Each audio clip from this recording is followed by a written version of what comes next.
Neil Paine is the senior sports writer for 538. He also hosts of a Panic City podcast, Mets podcast, and we'll ask him who the next manager of the Mets is going to be. But we're all about the Yankees here this morning. They're a win away from the World Series, and Neil is all about the numbers. Good morning, Neil Paine. Roger Weiland, Chris Honorado in Albany, New York on ESPN Radio. Hey, guys. Thanks for having me on. Thank you, Neil. Appreciate it. We're trying to sort through numbers, and one of them would be, is there any way to explain the Astros' lack of hitting through 5 games? Well, I think what's really interesting there is that the Astros, they were this dominant hitting team during the year, but they did have down spells during the year also. Roundabout, I think, late July, they started to kind of tail off. And so I think this kind of shows, as well as the Yankees have played, that even the best teams in baseball at their peak can go through these, really rough stretches of games that, in this case, have come in the postseason at the worst possible time. And then you got to give Yankee starting pitching big kudos here. They have been off the charts good. Was there anything, to suggest that the Yankee starting pitching would all of a sudden become perhaps their biggest strength? Well, I think the Yankees, obviously their bullpen was tremendous during the season, but I think their pitching, their rotation didn't get maybe as much credit as it deserved during the season also. We have a rating that kind of tracks how a pitcher performs during the season and kind of takes into account each start and each successive start. And we had Tanaka and Severino and Sabathia rated actually relatively highly at the end of the season.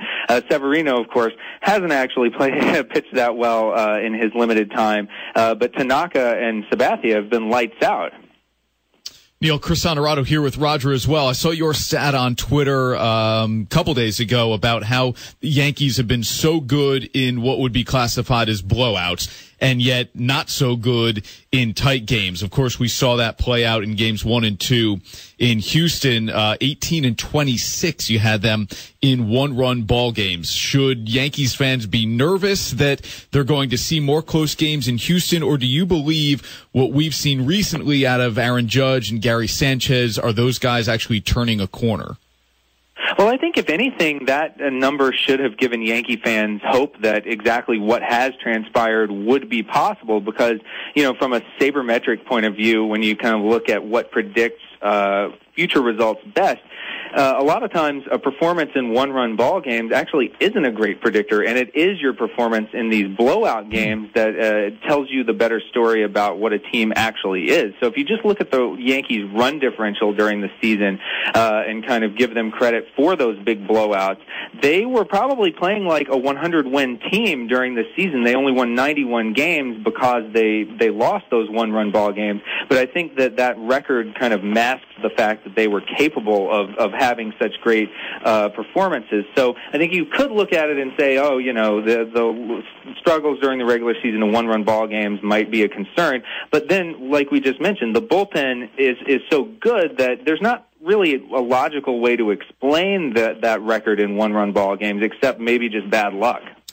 We're talking with Neil Paine, senior sports writer for 538, and breaking down numbers here. And I'll ask you this question. Are the last 3 games a product of the Yankees playing at home, where they're now 6-0 here in this postseason, or of guys like Aaron Judge, and then we saw last night Gary Sanchez coming through. He really struggled overall career-wise against Keuchel. Is it guys like Judge and Sanchez that turned a corner?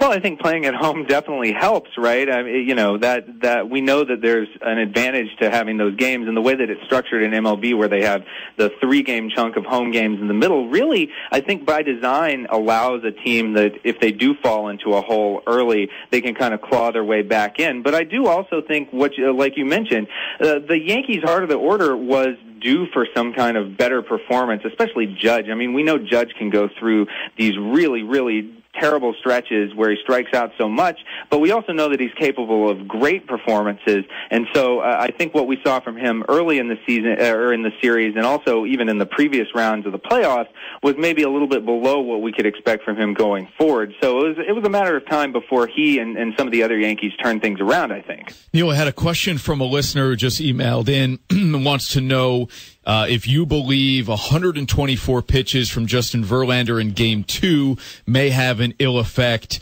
tomorrow night, even though he will be working with an extra day's rest. I think that absolutely can have a negative effect. I mean, we know that from the evidence that when pitchers have these high-stress starts, so it's not just the total number of pitches, but it's also the pitches that are made, in late game situations where a pitcher really has to bear down, and Verlander was able to kind of get out of situations in his previous start, that puts such a toll on a pitcher that oftentimes when they do come back for their next start, there is some kind of effect. So I would not be surprised at all if Verlander, certainly not to expect him to be quite as sharp as he was in his previous outing. Neil, host of Panic City podcast, Mets podcast, and the Mets are in search of a manager. How close are they to landing one? I know the interview process is ready to begin or already begun. How many guys are on that list? How quickly will they narrow the search and hire a manager? Yeah, they just started the process. They brought in some guys, and I think the latest is, I was hearing a lot about Alex Cora, but it sounds like the Red Sox are really going hard on him right now. So I wouldn't be surprised, it's very much in the Mets' MO to bring in somebody like a Joe McEwing, a fan favorite, somebody that has like a connection with the team in the past. So I wouldn't be surprised to see that at all. And also Kevin Long, don't discount him being there as long as he has been and developing such a rapport with the players. The Mets are a team that are really going to bring back basically the same team and hope for better health and hope for better luck and so on and so forth next year. And so in some ways, they fired Terry Collins, but I think there is an incentive to bring back some sense of continuity since you're not blowing up the whole team. You're bringing back a lot of the same familiar faces and kind of crossing your fingers, and we'll see how that goes. Neil Paine with us here on 104.5 The Team, ESPN Radio, senior sports writer for 538. And, of course, 538 really entered my public consciousness anyway with the election predictions they were able to do. And now, of course, incorporating the incredible numbers that are associated with sports, 538.com. And you can find Neil on Twitter, Neil_Paine, Paine. Neil, I want to shift to the NFL here. The Jets are 3-3, and they may be the biggest surprise in all of the NFL. Do you believe that record is the product of a soft schedule, or is this a team that actually could contend for a wild card spot in any way?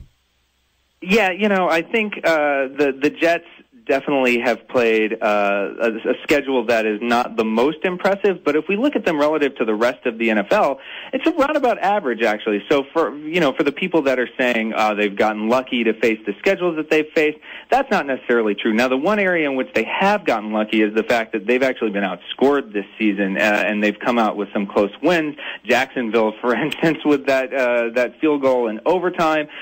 So I think in those cases, that's where you might find a source of worry is when you're losing big, like, they lost to Oakland earlier in the season, and then you're kind of squeaking out some wins when you do get wins. That's cause for concern, I think, more than the scheduling factor. And then one more for me, Neil, on the Giants. Without his top receiving options, was the Sunday night win in Denver for the Giants an aberration for Eli Manning and the Giants? Where do you stand on that one? Oh, I definitely think it was a little bit of an aberration, right?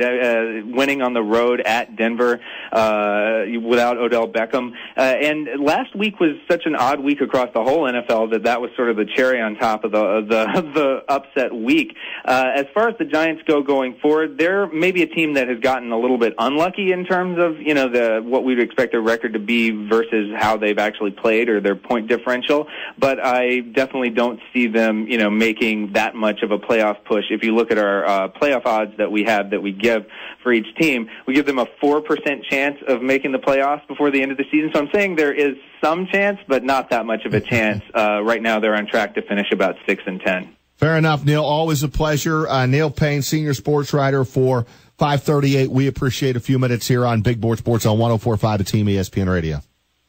Hey, glad to be there. Thanks.